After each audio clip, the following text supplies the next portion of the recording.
家具図は三面図が基本で、なんでいつまでも3D にならないのかということなんですけれども、製造する機械や作り方が 2D だからなんですよねっていうのが結論なんですが、家具図とか重機図、重機図とも呼ばれてるんですけど、従来からやり方って三面図というのが基本としているんですよ。でこれでどうしてかっていうと、建築のものづくりっていうのは、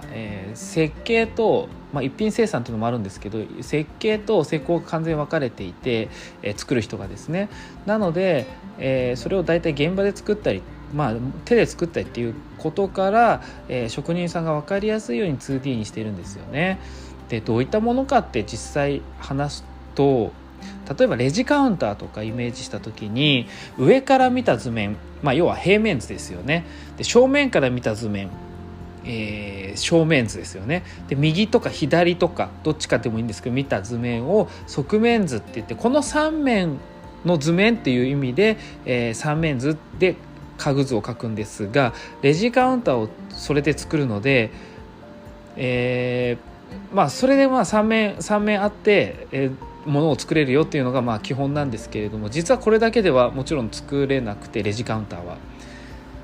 反対側のね、正面の反対側のレジの中身っていうのがわからないので、そこにレジを置いたり、書類を置いたりするとこですよね。でそれを背面図っていうんですけど、この4面をぐるりと一周描くことで、ようやくレジカウンターの全貌が明らかになってきますと。で平面をさらに横方向でズバッと切った図面、断面図ですよね。それを平断面図と言っていて、縦方向で、逆に横じゃなくて縦でズバッて切るのを、縦方向で切ったのを断面図、普通に断面図として書きますと。でレジカウンターの形状を見て、必要に応じて、その断面の数とかどこを切るかとかっていうのは考えて書いていくんですが、これでね、全ての図面が整うわけですよ。でそこに仕上げとか、何で仕上げるのか、どんな色でどんな素材で仕上げるのかっていうのと、どんぐらいの寸法で、大きさで、寸法を書くことによって家具図っていうのが完成されてきます。でここでですね、間接照明とか小口の収まりとか、さらにね、小サイズ、家具小サイズとして書いていくと、ここで初めてね、家具を作ることができるんですよ。で機械がそこまで発達してないからっていうのもあって、でこれがね、今まで従来型で平面図を平面的にね、立体を変換して家具の作り方を説明する家具図という作り方です。で本来であれば CG がね完成するので、今の時代はね、そのまま家具を作った方が本当はいいはずなんです。他の分野でね、例えば切符売り場とか、ゲームセンターのゲームセンターのゲームする機械とか、ゴルフの練習場で発見とかする機械とかよく見ると思うんですけれども、あれ筐体、ああいう機械筐体って言うんですけど、この筐体のデザインね、私も昔ねやったことがありまして、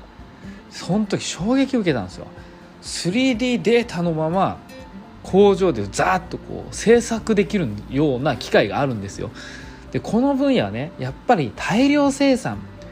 が基本なので、効率化によっておそらく生産ルートができて、 3D からそのまま製作できた方がいいよねっていう流れで、その機械が発達していったと思うんですよ。ただ建築はですね、一品生産が本当に多いので、製作のね効率化って結構進んで、家具ぐらいだと思いますよね。そういう意味では家具はその生産ラインっていうのができてるんでできるんですが、今後ね 3D プリンターとかその他の技術が、革新がねどんどん起きてくるので、どう変わるかはねちゃんとチェックしておく必要性はあるなと僕は思っていますし、皆さんもチェックしておいた方が絶対いいと思いますと。どう変わるか楽しみですよね。どういう感じで家具図とかが工場で自動生産できるようになっているのか、中国あたりとかバーって1万個3万個ってどんどん作っていってるんで、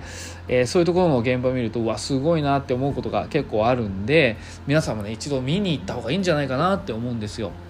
今日は家具図は三面図が基本、なぜいつまでも 3D にならないのかというテーマでお話ししました。いかがでしたでしょうか。